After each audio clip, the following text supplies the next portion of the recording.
from all around your lawn. I'm here to tell you how football is. Good morning and welcome back to the GDFL Netball Show. Our special guest today from Inverleigh Netball Club, we have Lisa Baker. Welcome, Lisa. Morning. Great to see you, Lisa. Thank you. Don't worry, don't be too nervous. We're pretty nice here. It's all right. Going to have a chat. Inverleigh, probably last year, I know that we talked about them being the big up-and-comers. You've got such a young team out there, especially in A grade. How's it all going out there for you? Yeah, we're going well. We're just struggling a little bit with consistency to keep 4 quarters together. We can get 3 and then, Yep, absolutely. And, you know, you do have your young team there. You've got a couple of juniors playing up. Yeah, I have 2 juniors who are only 15, and that's our goaler, Katie Garner, and our defender, Chloe Ridden, who is now starting 7 in our starting 7 as well each week now. I know that we've talked about Katie Garner on the show multiple times because we do know that she's quite good quality out there. So you've got your starting 7 now? Yes, have my starting 7 now. Yeah, and that's all settled? All settled, so we'll try and run with that every week and try and get consistency of 4 quarters. Yep. What do you think is happening with the 4 quarters? Is it the age? Is it because you are such a young team? It's the experience, it's the fitness, it's definitely not the fitness because we're very fit. It's just, stringing the 4 quarters together and find it hard when people, the other side change their sides up to work the combinations out. And Yeah, absolutely. And also, so what teams are you coaching out? Just the under-17s and the A grade. And your under-17s at the moment? Yeah, they're undefeated. Going along really well. Yeah, they are going along really well. Yeah. So, speaking about your juniors, Lisa, are they, so are Chloe and Katie in the Raiders team that plays in Melbourne? Are they part of that team? I think Katie is, but Chloe's not. No. And any of your under-17s or other juniors involved in that Raiders or GDFL program? Just Dana Bentley, I think, at the wing attack, but no one else is. Yeah, and it's great to see Inverleigh looking at their juniors and bringing them up. I mean, that's what the league's about. I mean, Katie's been a real star this year, and she's been a fantastic inclusion into your side. Is there any other juniors that you're looking at in the next few years at bringing up? Obviously, you've got quite a good under-17 team that are doing really well in the competition. There's definitely a heap of juniors to come through. Isabel Banks is one who's actually, she plays B grade that I probably want to push through to A grade this year, but she thinks she's not ready.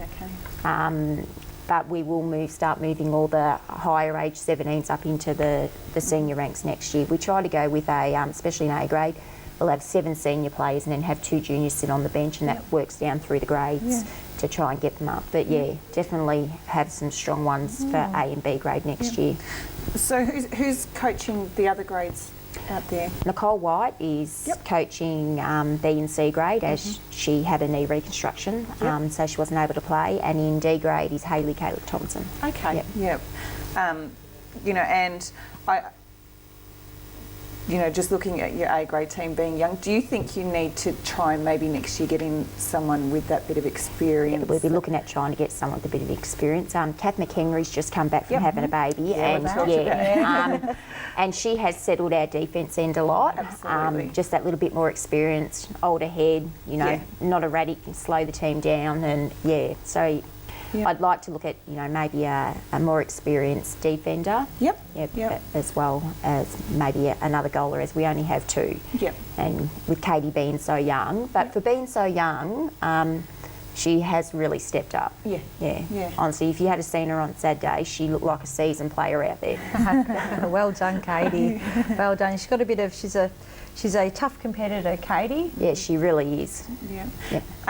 So next year, by the sounds of it, all girls staying that you know of? As far as I know, they're all staying.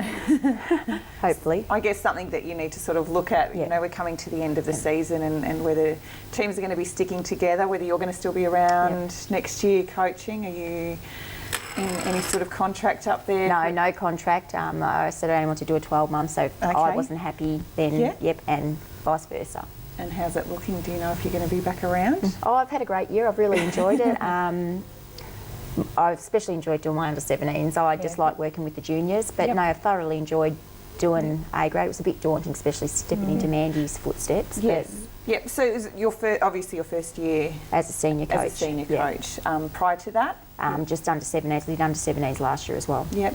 The difference between juniors and seniors? Not much really, because we train 17s and A grade train together. So no, I don't really find a difference. Yep. I just more enjoy seeing the juniors develop. Absolutely. So coming up to finals, Lisa, what does Inverleigh have to do today in the last 3 rounds to make finals? We have to win the next 3 games. 4 games. It's 4. So the next 4 games. So you've looked at the draw. Yeah, You've looked at the draw. And who have you got for the last 4? We can go through. I do have it here in Belmont front of me. East, Thompson, and Bellpost Hill. Okay. Right. So, your thoughts about some of those games? I think we can win 3 out of the 4. Yep. And the other, and looking at so there'll be Belmont Lions, Bannockburn and East Geelong. Their draws seem to be sort of a few 50-50 calls there when we've been looking at it. I think Donna's going to talk about it a little bit later. But yeah, you see still a really good fighting chance to make it. We have a bit of a hard run home, as you can see, compared to the likes of Bannockburn and who was the other? Was it East Geelong. Yeah.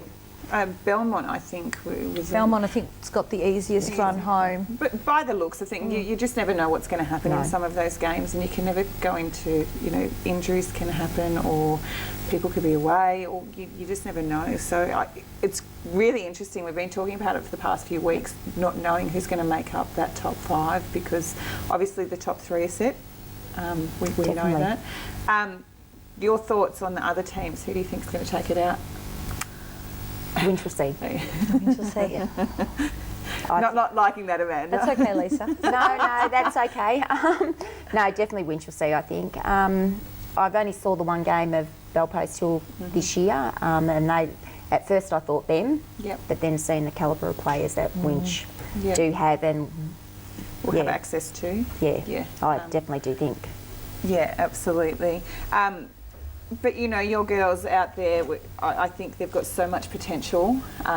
You still could be in the hunt there for the finals. Definitely. And under 17s. How are your other juniors going? All juniors are in top 5. Fantastic, and that's just a great thing to see from a club perspective. If you can hold on to those girls, your future's going to be set. And that's where we aim to. Absolutely. To keep improving on. Yeah. We wish you all the best of luck with all the teams and the rest of the year. And thank you so much for coming on. No, thank you for having me. Not a problem. Thanks, Lisa. No worries. And we'll be back after the break to have a look at today's games. We are the raiders from all around your lawn.